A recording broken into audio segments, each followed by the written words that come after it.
Billy Jean's Bistro and Restaurant. Bring your friends and family for a taco feast that's big on flavor and easy on the wallet.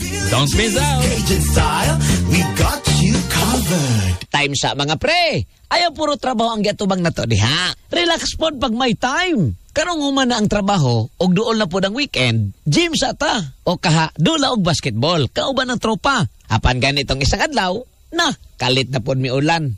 Unya gamotor man ng inyong Uncle Boy. Mao nga di kalikayang mabasa sa ulan. Mao nga pag-abot sa kadlawon, magsugod akong atsing o gasakit na ang tutunlan. Mga labs, di mamahimong magpadala sa sakit. Labi na og duna pa kay duty.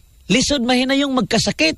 Mao nga ang inom dayon ka og Newzip Z Plus Forte. Dili ko pwedeng mamahimong mawad-an ni sa balay kay tabang kining makaayo sa simptomas pa lang sa sipon. Dakong tabang jud kanako, isip DJ ang Newzip Z Plus Forte. Tungod kay simple pagkatiman ni ini kanako, og doon ako'y sakit. Ingon man, gusto po kumpirming todo energy ang inyong Uncle Boy sa pagpalipay kaninyo sa kahanginan. Hinimo sayo ni Lab ang Newzip Z Plus Forte o 80 na katuig silang kauban sa kadaghanang Pilipino. Mao nga sila dyan ang ginasaligan o gisgutan nimo ang tambal, vitamins o pag-atiman. Phenylephrine HCI, chlorpheniramine maleate, paracetamol, and zinc is the generic name of Newzip Z Plus Forte.